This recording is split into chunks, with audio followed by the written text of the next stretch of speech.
কালকে কামদেবপুর হাটে আমরা করেছিলাম রবিবারে পথসভা করেছেন। পথসভা করে কি বলেছেন? মূল বক্তব্য যেটা, যে আইএসএফ বিজেপির দালাল, আইএসএফ বিজেপির হয়ে কাজ করছে, আর তৃণমূল কংগ্রেস খুব সতী, তারা মানুষের জন্য কাজ করছে। তো এখন আমি আপনাদেরকে বেশি নয়, আমাদের এই আমরা ব্যারাকপুর লোকসভা কেন্দ্রের ভোটার, ব্যারাকপুর লোকসভা কেন্দ্রেরই একটি বিধানসভা বীজপুর, সেখানকার প্রাক্তন এমএলএ, আমাদের রাজ্যের প্রাক্তন মন্ত্রী, প্রাক্তন বিজেপি নেতা, প্রাক্তন তৃণমূল নেতা, তার একটি বক্তব্যের কিছুটা অংশ আপনাদেরকে শোনাবো। তৃণমূল আমরা আইএসএফ বিজেপির দালাল, সে কথা নেতৃত্ব বলছেন যে আইএসএফ কত বড় বিজেপির দালাল, সেটা একটু আপনারা শুনবেন, তারপর আমি আমার বক্তব্য শুরু করব। নির্বাচনে সারা পশ্চিম বাংলায় বিপুল ভাবে ভারতীয় জনতা পার্টি জয়ী হবে। ভারতীয় জনতা পার্টি মানে তৃণমূল। ভারতীয় জনতা পার্টি মানে তৃণমূল। কে বলছে? তৃণমূলের নেতা, তৃণমূলের প্রাক্তন মন্ত্রী মুকুল রায়, আইএসএফ বলছে না। তাই আজকে সাধারণ মানুষ জানেন যে বিজেপির সব থেকে বড় দালাল কে। বিজেপির সব থেকে বড় দালাল মমতা ব্যানার্জি, মমতা ব্যানার্জি, মমতা ব্যানার্জি। আর বিজেপির সব থেকে বড় শত্রু আইএসএফ, আইএসএফ, আইএসএফ। এটা আজকে বাংলার প্রত্যেকটা মানুষ জানেন, হিন্দু মুসলিম নির্বিশেষে প্রত্যেকটা মানুষ জানেন। মঞ্চ বেঁধে শুধু যা খুশি বলে গেলেই হবে না। আমরা জানি, আমরা দেখেছি যে মমতা ব্যানার্জি বিজেপির সঙ্গে ঘর করেছেন, তৃণমূল কংগ্রেস বিজেপির সঙ্গে সংসার করেছে, তৃণমূল কংগ্রেস বিজেপির সঙ্গে জোটবদ্ধ হয়ে লড়াই করেছে, নির্বাচনে প্রতিদ্বন্দ্বিতা করেছে। আজকে এটা প্রমাণ্য, পেপারে রয়েছে, মিডিয়ায় রয়েছে। আজকে যাতা বললেই মানুষ শুনে নেবে? আজকে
hello, hello, hello, hello,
hello.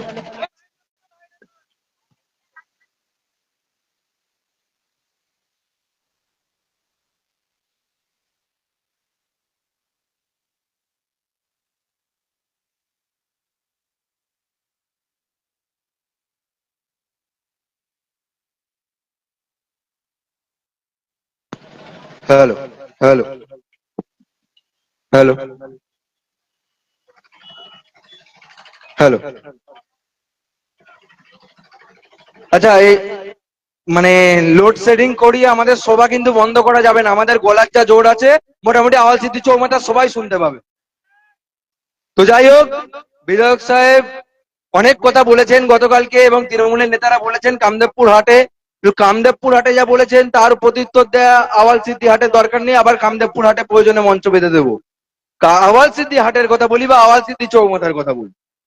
এখানকার নেতারা শুনলাম বলা কওয়া করছেন, তৃণমূলের মিটিং এও নাকি আলোচনা হচ্ছে যে রাকেশ আর জুলফিকার নামে যে দুটো ছেলে রয়েছে খুব বড় বড় কথা বলছে, এমএলএ কে পার্সোনাল আক্রমণ করছে, ওদের নামে কিছু কেস দেয়া হবে, ওদেরকে একটু সাবধান হয়ে যেতে বলবে।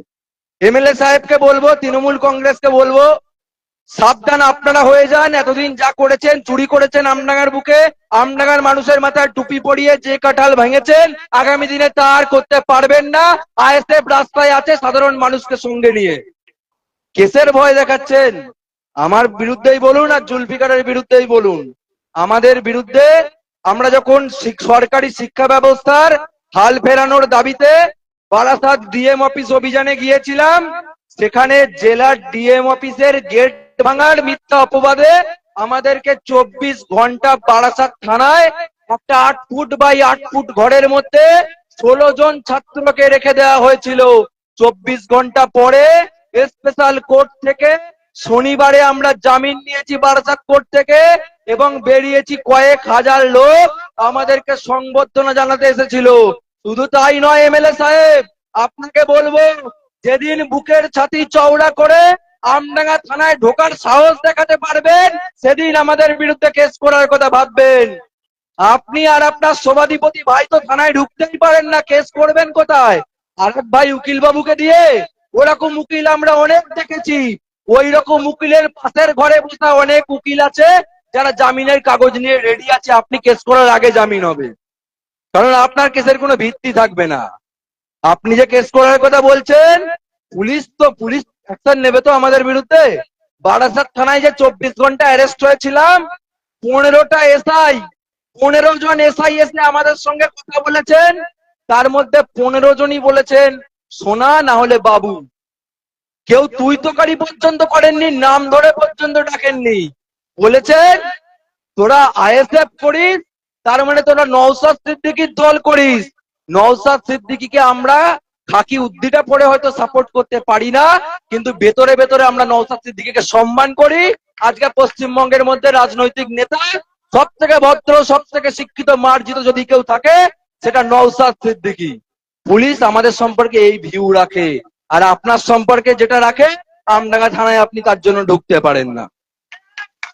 তাই কেস করার কথা, কাদের ভয় দেখাচ্ছেন? কেসের ভয়। কতবার কারাবাস করেছি, কতবার জেল খেটেছি। এই কদিন আগে আমাদের চেয়ারম্যানকে ধরে নিয়ে গেলেন কলকাতা থেকে, দেখলাম 24 ঘন্টা পরে ছাড়া পেলেন। তার আগের বার ধরেছিলেন 42 দিন আটক করে রেখেছিলেন মিথ্যে মামলায়, ছাড়া পেয়েছে 42 দিন পরে। আর 42 দিন পরে যখন ছাড়া পেয়েছিলেন, তখন কয়েক হাজার গাড়ির কনভয় ওই জেল থেকে আর ফুরপুরা শরীফ পর্যন্ত গিয়েছিল। সেই দিনই নওশাদ সিদ্দিকীর ভবিষ্যৎ লেখা হয়ে গিয়েছিল যে আগামী পশ্চিমবঙ্গের মুখ্যমন্ত্রীর মুখ এই নওশাদ সিদ্দিকী। তাই জেলের ভয়, কেসের ভয় আমাদের। ওইসব বাচ্চাদের দেখাবেন, অন্য কাউকে দেখাবেন, অন্য কোনো দলকে দেখাবেন, আমাদেরকে দেখিয়ে লাভ নেই। কেস আমাদের মুখস্থ। আজকে আমরা সকাল থেকে আমাদের স্টুডেন্ট ফ্রন্টের ব্লক সম্মেলন ছিল, সেখানেও আমরা এগুলো নিয়ে আলোচনা করছিলাম যে এমএলএ সাহেবকে গতকাল মিডিয়ারা প্রশ্ন করছিলেন, আমি শুনছিলাম মিডিয়া বাইটে ওনার, যে আইএসএফ নেতৃত্বরা আপনাকে আক্রমণ করছে, এর বিরুদ্ধে আপনি কি বলবেন? উনি বলছেন কি আক্রমণ করছে? আমার শিক্ষাগত যোগ্যতা নিয়ে তো ওদেরকে আসতে বলবে, আমি ওদেরকে পড়াবো। আমাদেরকে পড়াতে হবে না, আমি আপনাকে তথ্য পাঠাবো, আপনার বাড়িতে পোস্ট করব, কয়েকটা স্কুলের নাম বলবো, আর সেই স্কুলে প্যারা টিচার হয়ে বসে আছে আপনার দলের তৃণমূলের নেতারা, যারা গত 2 বছর ধরে একবার স্কুলের মুখটা পর্যন্ত দেখতে যায়নি, অথচ অ্যাটেন্ডেন্ট খাতায় তারা সই করে মাসের পর মাস মাইনে তুলছে। একবারও স্কুলে গিয়ে স্কুলটা কেমন আছে চেহারাটা দেখেনি, পড়ানো তো দূরের কথা। যদি পারেন তাহলে ওই শিক্ষকগুলো যারা আপনার দলের নেতা, যাদের বহু নির্বাচনে আপনার দলের হয়ে প্রতিদ্বন্দ্বিতা করে, তাদেরকে স্কুলে পাঠান, তারপরে মাইনেটা নিতে বলুন। তাহলে বুঝবো আপনি কতটা শিক্ষাপ্রেমী।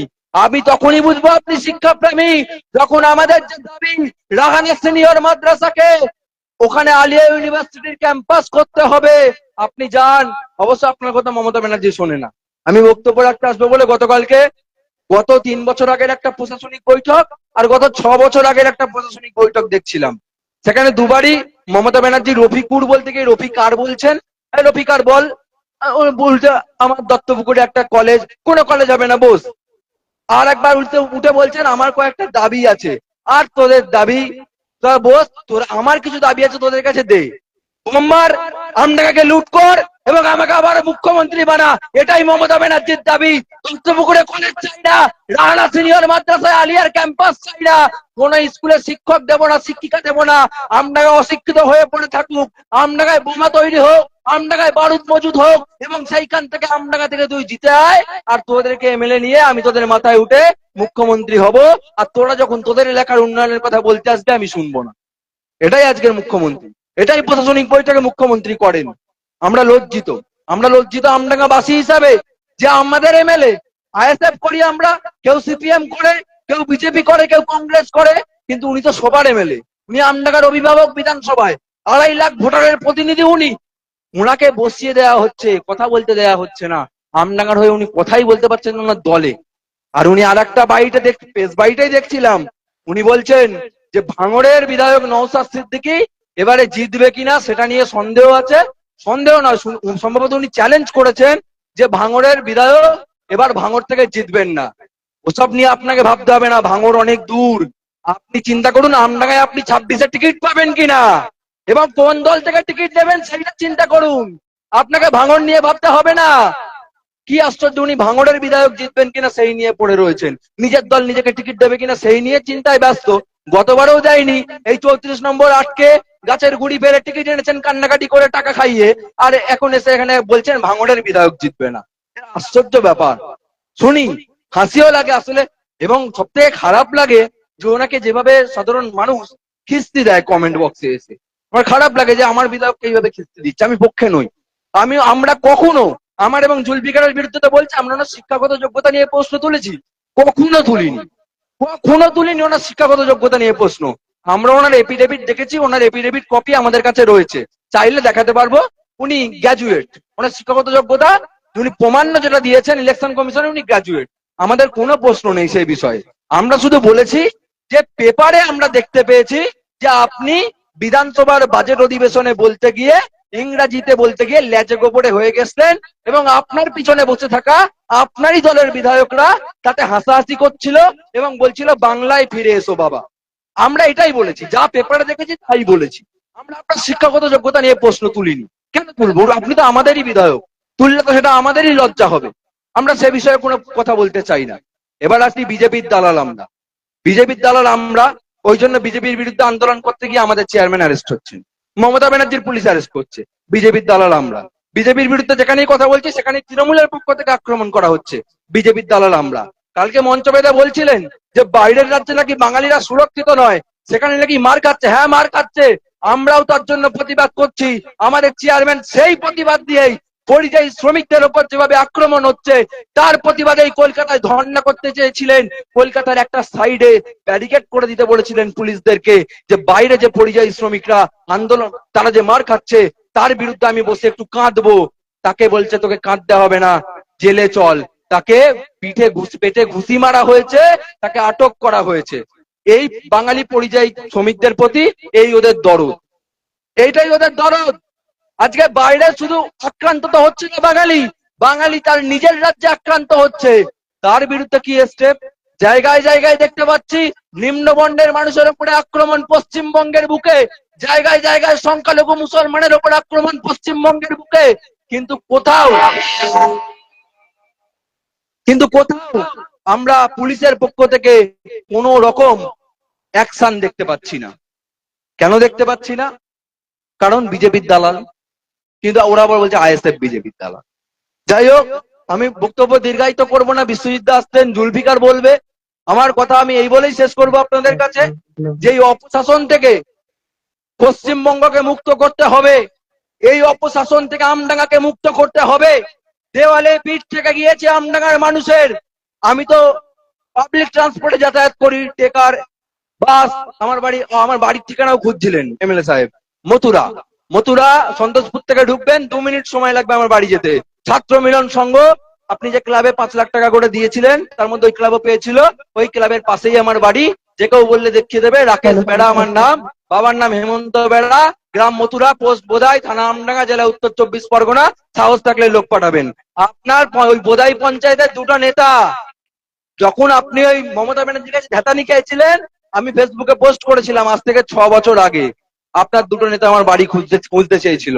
আমি ফেসবুকে ও আমাদের মধ্যে উপস্থিত হয়েছেন বিশ্বজিৎ মাইতি, ইনকলাব জিন্দাবাদ, আইএসএফ জিন্দাবাদ, জিন্দাবাদ জিন্দাবাদ আইএসএফ জিন্দাবাদ, জিন্দাবাদ জিন্দাবাদ বিশ্বজিৎ মাইতি জিন্দাবাদ, জিন্দাবাদ জিন্দাবাদ Biswajit Maiti welcome, welcome welcome Biswajit Maiti welcome, welcome welcome Biswajit Maiti জিন্দাবাদ। জিন্দাবাদ জিন্দাবাদ আমাদের মধ্যে উপস্থিত হয়েছেন, কল লিস্ট বোধহয় হয়ে গেছে দেখুন। আমাদের মধ্যে উপস্থিত হয়েছেন ইন্ডিয়ান সেকুলার ফ্রন্টের সাধারণ সম্পাদক তথা আমডাঙ্গা বিধানসভা কেন্দ্রের পর্যবেক্ষক বিশ্বজিৎ মাইতি মহাশয়। তাকে বলছি রেখে আমি আর বেশি কথা বলবো না, শুধু যেটা বলছিলাম সেটাই শেষ করব। আমার বোদাই পঞ্চায়েতের দুটো নেতা, যার বাড়ি আমার বাড়ি থেকে 1 কিলোমিটার দূরে, তারা সপ্তাহে একদিন করে আমার পাড়ায় ঘুরতে আসেন, অথচ আমার বাড়ি চেনেন না। আসলে চেনেন, লোককে ফোন করে খোঁজ নিচ্ছেন ওই ছেলেটার বাড়ি কোথায়, আজ থেকে 6 বছর আগে। সেই 6 বছর হয়ে গেল এখনো পর্যন্ত আমার বাড়ি আসার সাহস দেখাতে পারেননি। তখন ওরাই মানে কাট পেলে আপনাকে টিকিট এনে দিয়েছিল, এখন আপনার বিরুদ্ধে চলে গেছে। আসলে তৃণমূলের কটা দল তো বোঝা যায় না। শুনছিলাম এই আওয়াল সিটিতেই 4টে দল নাকি তৃণমূলের। যাই হোক, সেইসব ব্যাপারে আমরা ঢুকবো না। 4টে হতে পারে, 5টা হতে পারে, 10টা হতে পারে। আমরা আমাদের কথা বলবো। আমরা বলবো তৃণমূল বিজেপির দালাল। আমরা বলবো তৃণমূল আপনাকে বম গলি মজুত করেছে। আমরা বলবো আগামী 2026 নির্বাচনে তৃণমূলকে গঙ্গায় বিসর্জন দিতে হবে। আমরা বলবো তার জন্য যদি আমাদের মিথ্যা কেস দিতে হয় আপনি দেবেন, আমরা কোর্টে বুঝে নেবো। আর আপনার বিরুদ্ধে যে কেস করবো তার জন্য আপনাকে প্রস্তুত থাকতে হবে। কারণ রসগোল্লা ছুড়লে রসগোল্লা ছড়া হবে, আর পাথর ছুড়লে ইট ছড়া হবে। এই জবাব আমরা দিতে জানি, আমরা আগামী দিনে দেব।